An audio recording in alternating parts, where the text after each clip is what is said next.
You know what the streaming algorithm is terrible at? Surfacing films that don't fit a tidy category. Films that are too quiet for the action crowd, too genre-bending for the art house crowd, and too smart to get buried next to whatever reality show they're spending $40 million promoting. So they just sit there, unwatched, unannounced, waiting for someone to go looking. I went looking. 15 sci-fi films across Netflix, Prime, HBO, Disney, and beyond that almost nobody is watching right now.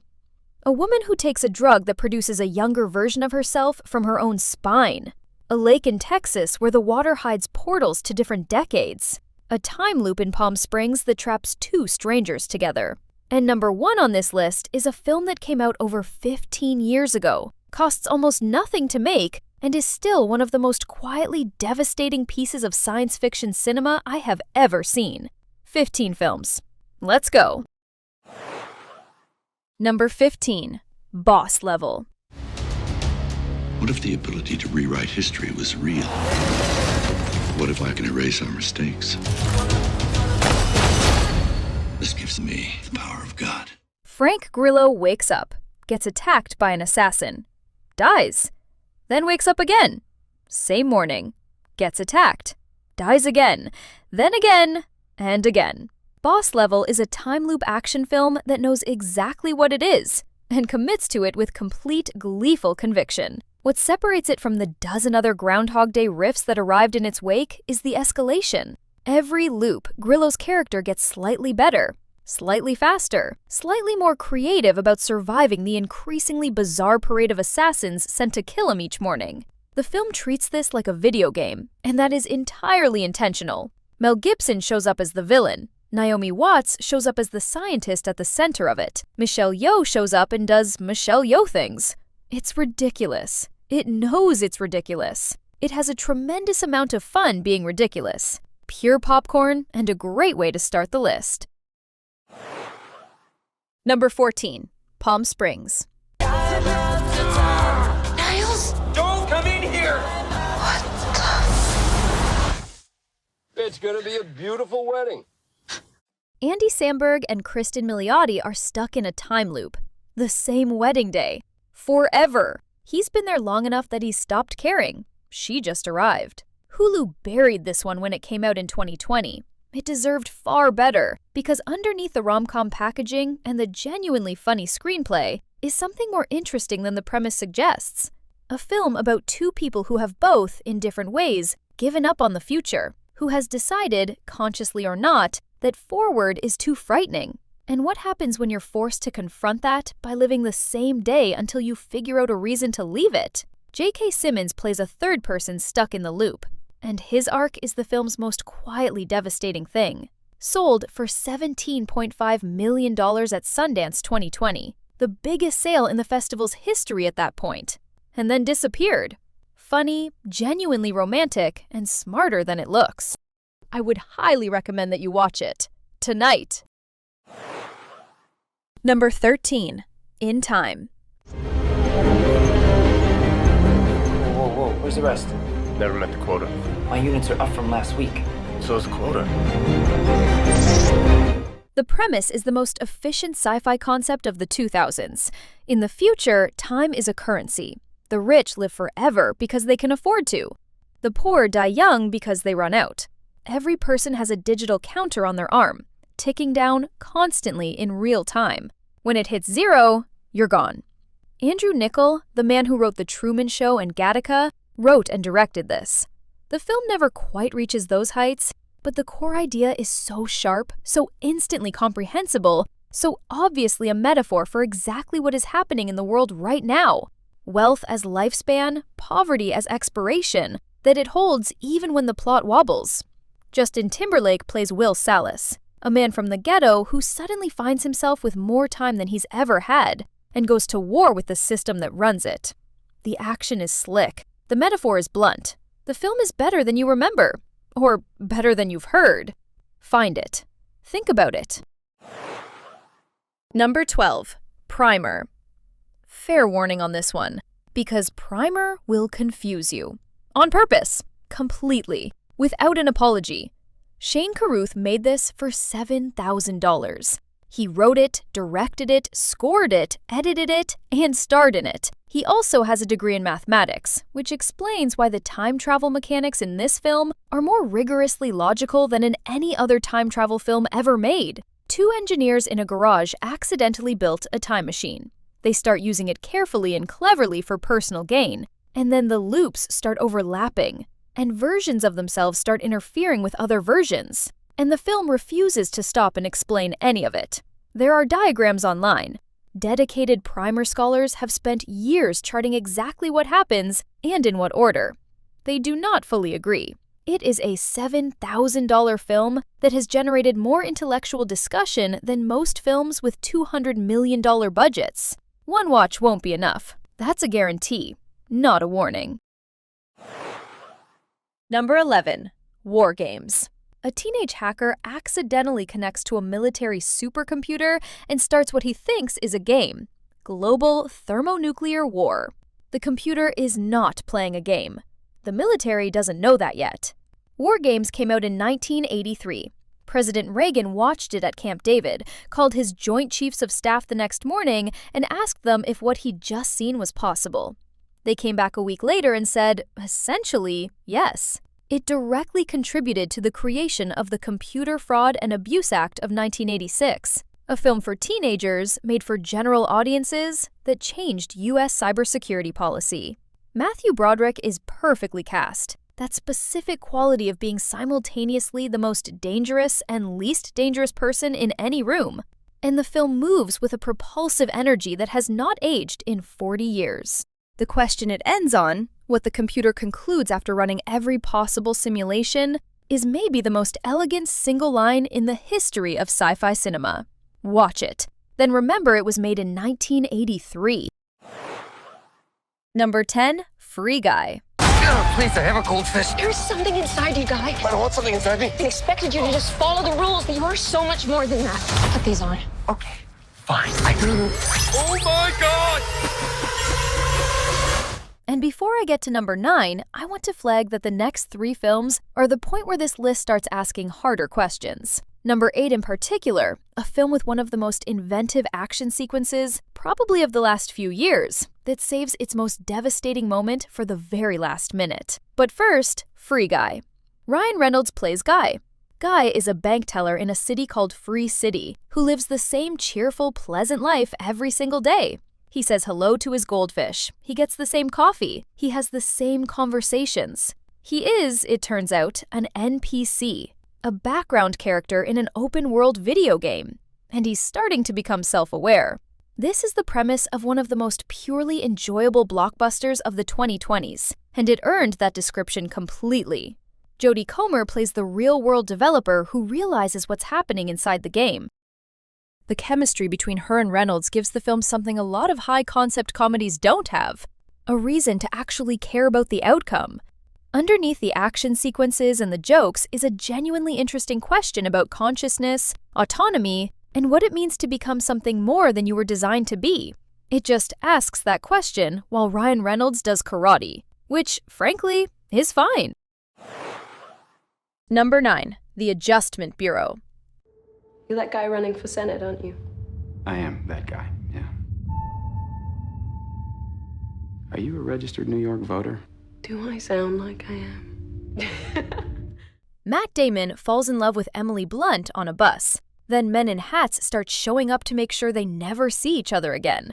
The Adjustment Bureau is a Philip K. Dick adaptation that most people either forgot about or never saw. And it is, honestly, one of the most purely romantic science fiction films ever made. The premise is theological and political simultaneously. There are agents who manage the flow of human events, nudging people onto the correct path, away from free will and toward something predetermined. And Damon's character, a Senate candidate, refuses to accept that the woman he met briefly is not supposed to be in his life. The chemistry between Damon and Blunt is real. Their scenes together feel like genuine attraction, rather than a script's instruction to fall in love. And the film asks the question, if you knew your happiness was the wrong choice for the world, would you choose it anyway? With more sincerity than it gets credit for. Underseen, genuinely charming, better than its marketing made it look. Number 8. Upgrade. Can I have everybody's attention? I'm looking for the guys who murdered my wife. I put Upgrade at number 8 rather than higher because the 3 films above it do something more ambitious. But Upgrade is the most purely, brilliantly executed genre film on this entire list. Lee Winnell, Logan Marshall Green, a low-tech man in a high-tech world whose wife is murdered and who is left paralyzed. An experimental AI implant called STEM wired directly into his nervous system. He can walk, he can fight, he can do things with his body that shouldn't be possible. The action choreography, Gray's body moving with STEM's precision while his face registers pure human panic, is some of the most inventive physical filmmaking of the decade. The camera moves with STEM, not with Gray. That choice alone is worth a film school lecture. And then the ending arrives. 30 seconds that retroactively change every scene you've just watched. I'm not going to say what happens. I'm going to say, it's just gonna blow your mind. Number 7. Caddo Lake. What are you doing? Man, why you gotta be such a scaredy cat?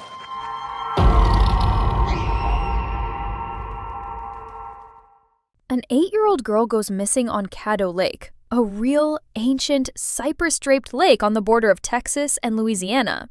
Dylan O'Brien plays Paris, a young dredger trying to understand why his mother drove off a bridge into the lake. Eliza Scanlon plays Ellie, the missing girl's stepsister. 2 separate stories, 2 separate timelines. And then the lake starts connecting them. Produced by M. Night Shyamalan, and it earns that connection more than most of his recent work has. Caddo Lake doesn't hold your hand. It gives you 2 parallel stories and lets you sit in the confusion until the second half starts pulling the threads together. When it does, and it does, the pieces land properly. The location does extraordinary work. That lake, the actual Caddo Lake, with its black water and draping moss and labyrinthine channels that all look the same, creates a sense of a place where time genuinely might not run in one direction. Go in knowing nothing. Push through the first half. The payoff is worth it. Number 6. Looper. Time travel has not yet been invented. But 30 years from now, it will have been. 2044. Time travel exists but is illegal. The mob uses it to send people back 30 years, where hired killers called loopers are waiting to dispose of them. Joe is a looper. His future self gets sent back. He's supposed to kill him. He doesn't. Rian Johnson wrote and directed this before Knives Out and Star Wars, and it is still one of the smartest and most confident genre films of the past 20 years. Bruce Willis plays Old Joe. Joseph Gordon-Levitt plays Young Joe. They share almost no scenes. They don't need to. What Johnson understands, what separates Looper from every other time travel film that gets tangled in its own logic, is that the mechanics are secondary. The film is about a man confronting himself, the person he was, the person he became, the choices that created the distance between the two. Emily Blunt shows up in the second half, and the film quietly becomes something else entirely. The farm sequences are the best thing in it. If you haven't seen this in a while, watch it again. It rewards revisiting. Number 5. The Substance. One single injection unlocks your DNA and will release another version of yourself. I almost didn't put this on the list, not because it isn't extraordinary, it is, but because nothing I say about The Substance actually prepares you for the substance. Demi Moore plays a fading celebrity fitness instructor who is offered a drug called The Substance, which produces a younger, more perfect version of herself from her own spine. The rules? They must share the body. 1 week each, no exceptions. Margaret Qualley plays the younger version. Coralie Farjeet wrote and directed this. It won the Palme d'Or at Cannes for Best Screenplay, and she made something that is simultaneously a body horror film, a feminist satire, a Cronenbergian descent into the consequences of self-obsession, and one of the most visually audacious films of the last 5 years. The final act is genuinely extreme. I mean that precisely and without hyperbole. Demi Moore gives the best performance of her career. The film received a 7-minute standing ovation at Cannes. It made back its budget 4 times over, and most people on your street haven't seen it. That is genuinely baffling. Number 4, The Life of Chuck.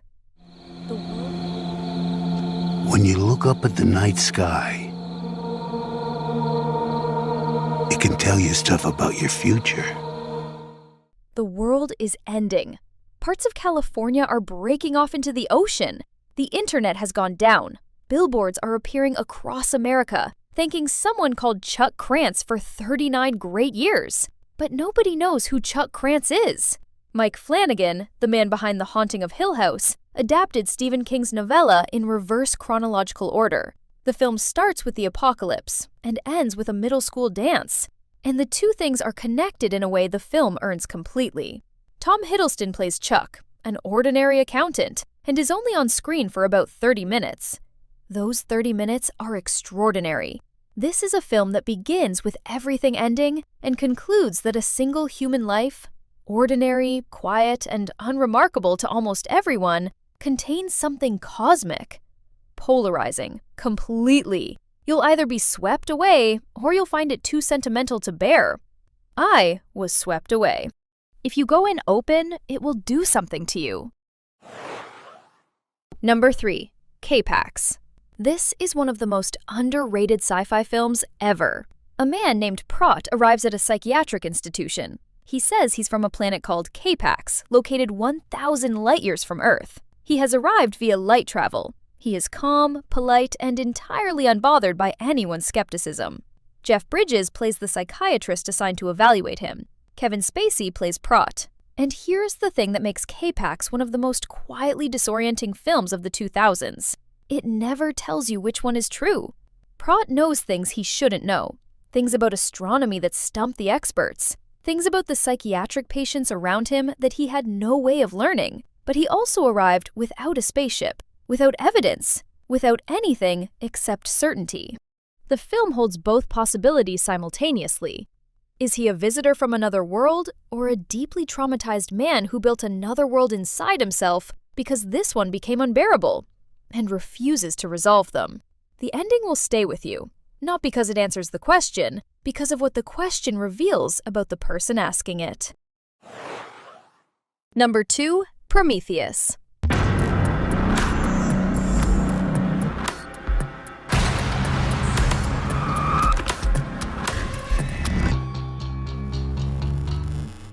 I know what some of you are thinking. The dialogue, the decisions characters make, the geologist who gets lost in the ship he helped map, the biologist who tries to pet the alien snake. Yes, the script has problems. Real ones. Undeniable ones. And Prometheus is still one of the most visually and thematically ambitious science fiction films of the last 20 years. Ridley Scott returned to the alien universe to ask the question that film never asked. Who made them? And why? A crew travels to a distant moon, following a star map found in ancient human cave paintings, in search of our creators. The engineers, towering, silent biological architects who seeded life on Earth, and who, at some point, decided to destroy it. Why? The film doesn't answer that fully, and that withholding, maddening to some, genuinely haunting to others, is the point. Michael Fassbender plays David, the android on board. And David is one of the finest AI characters in cinema. Curious, aesthetic, and slightly sociopathic, watching humanity with the specific detachment of someone who was built by them and has decided he is better. The final 15 minutes are extraordinary. The questions it leaves you with are the ones that sit inside you after the film ends. Number 1, Moon. Come outside. Who is he? You tell me who that is! Perhaps you're imagining things. Sam Bell has been alone on the moon for 3 years. He manages a mining operation, one of the most important energy sources on Earth, almost entirely by himself. His only company is Gertie, the station AI, voiced by Kevin Spacey. His contract ends in 2 weeks. He is nearly home. And then he has an accident, and finds something in the wreckage that makes him question everything he thought he knew about who he is. Duncan Jones made this for $5 million. Sam Rockwell is alone on screen for almost the entire film, and he gives one of the finest performances in the history of science fiction cinema. Not because the role is showy, because it is specific in a way that most performances never are. You know this man. The way he misses his wife, the way he talks to himself, the way he holds himself together through routine, because routine is the only thing standing between him and the void, both outside the window and inside his chest. Moon is about loneliness, about identity, about what a corporation owes the people it uses, about what it means to be human when the definition of human becomes complicated. It asks every question it raises with complete honesty, and it answers them with complete courage. I watched this years ago, and I still think about it. It is one of those films that doesn't leave you. That's not filmmaking. That's the thing filmmaking is trying to be. That's the end of today's list. 15 films across every major streaming platform right now. Drop a comment with which one you're watching first and which one you think should have been number 1 instead. I want to know. Subscribe to CineEdge if you want more lists built this way. Now go watch something that stays with you. Thank you for watching, and I'll see you in the next video.